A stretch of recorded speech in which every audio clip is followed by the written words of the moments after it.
Hare Krishna, all of you. Welcome to Tutor Madam. This is the first video on English communication. मुझसे बहुत सारे लोग बोल रहे हैं कि इंग्लिश कम्युनिकेशन की क्लास लगाऊं बच्चों के लिए, बड़ों के लिए. But to be very frank, I am just way too tied up with the routine, and which is why I cannot conduct those classes. It's just next to impossible. और उससे भी ज़्यादा कि लोगों के पास टाइम नहीं है अब तो ट्रैवल करने का, तो इसीलिए मैंने सोचा कि मैं वीडियोस पोस्ट कर दूंगी रोज़ 5 मिनट्स की. ठीक है, तो it will be easier for you to watch these videos and work on yourself. तो चलिए स्टार्ट करते हैं. So today's topic of discussion is learning English language very difficult? क्या अंग्रेज़ी भाषा को बोलना या उसका ज्ञान प्राप्त करना बहुत डिफ़िकल्ट है? So the answer is no, it is not. बिल्कुल भी ये डिफ़िकल्ट नहीं है. वाई? क्यों डिफ़िकल्ट नहीं है? वो इसलिए कि अगर आप पलट के देखें तो क्या हिंदी की ग्रामर किसी ने आपको पढ़ाई? कभी नहीं पढ़ाई. क्या आपने जब आप बहुत छोटे थे, जब आप बच्चे थे, जब आपसे किसी ने और तुम क्या कर रहे हो, कैसे हो, क्या आपने कभी उस चीज़ का रेसिप्रोकेशन नहीं किया? क्या आपने कभी उस चीज़ को समझा नहीं? तब तो आपको किसी ने ग्रामर नहीं सिखाई थी, हिंदी की व्याकरण तो आपने सीखी ही नहीं थी. तो फिर ऐसा कैसा कि आप बड़े होते होते इंग्लिश जो हिंदी है या आपकी कोई भी मातृभाषा है वो आप बोलते चले गए? आपने कभी पढ़ा नहीं, आपने कभी व्याकरण नहीं सीखी, व्याकरण सीखने से पहले से ही आप वो भाषा बोलने लग गए थे. The same is the case with English also. It is just that we have not heard enough and we have not read English enough. बस इतना ही डिफरेंस है कि हमने अंग्रेजी बहुत ज़्यादा कभी बोली नहीं, बहुत ज़्यादा कभी सुनी नहीं और बहुत ज़्यादा कभी पढ़ी नहीं. बस इसीलिए हमको अंग्रेजी बोलने या सीखने में हमें तकलीफ होती है या हमें बहुत डर लगता है. सो दोस्तों, डरने की कोई बात नहीं है.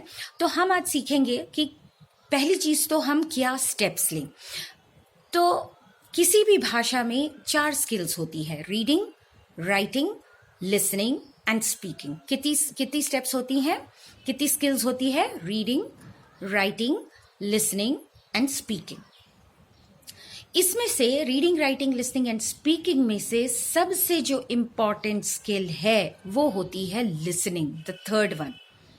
जितना ज़्यादा आप श्रवण करेंगे, इसीलिए जो पुराने ज़माने की जो एजुकेशन सिस्टम थी वो श्रवण पे बेस थी. जितना ज़्यादा आप सुनेंगे उतना ज़्यादा आपका ज्ञान बढ़ेगा. जितने आप बेटर लिसनर होंगे उतना ज़्यादा आपका ज्ञान बढ़ेगा. So one has to be a good listener to improve language.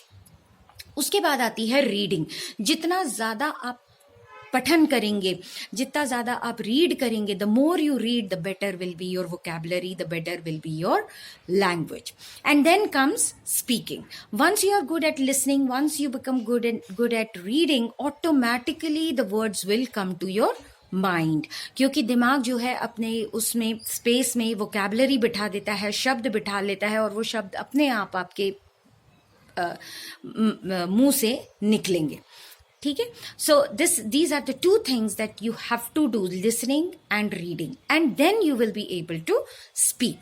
Writing is a totally different skill जिसके बारे में मैं आगे की वीडियोस में बात करूंगी. तो आज हम फोकस करते हैं केवल रीडिंग पे. पहला, लिसनिंग इंपॉर्टेंट है लेकिन वो कैसे करना है वो मैं बाद में बताऊंगी. आपको अच्छे लोगों को सिर्फ सुनते रहना है. सुनते रहिए, अच्छी न्यूज़ सुनिए. कुछ भी ऐसे उल्टी पुल्टी न्यूज़ नहीं, अच्छी न्यूज़ सुनिए. और रीडिंग, आपको लाउड रीडिंग करनी है. छोटी छोटी बुक्स लीजिए, जैसे चंदा मामा हो गई या कोई और बहुत सारी ऐसे एनिमेशन सीरीज़ आती है, आप वो ले सकते हैं. बच्चों की जो बुक्स आती हैं स्कूल में वो आप ले सकते हैं, जिसमें 1 लाइन की स्टोरीज लिखी हों, वो सारी आप ले सकते हैं. So these books will help you improve your reading. And do loud reading first. Loudly, जोर से आपको रीड करना है ताकि आपका मुंह खुले, ताकि आप जोर जोर से बोलें. And then after that you should always have small chits. आपके पास छोटी छोटी सी चिट्स होनी चाहिए जिसमें कि आपने जब पूरी तरीके से वो रीड कर लिया होगा, आप एक ही पेज पढ़िए दिन में, सिर्फ एक पेज काफ़ी है।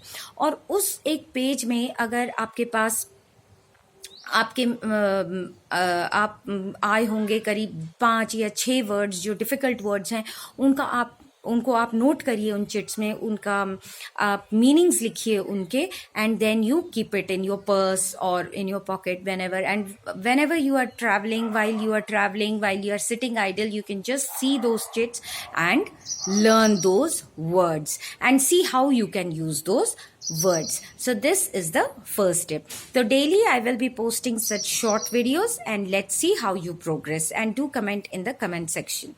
Thank you. Hare Krishna.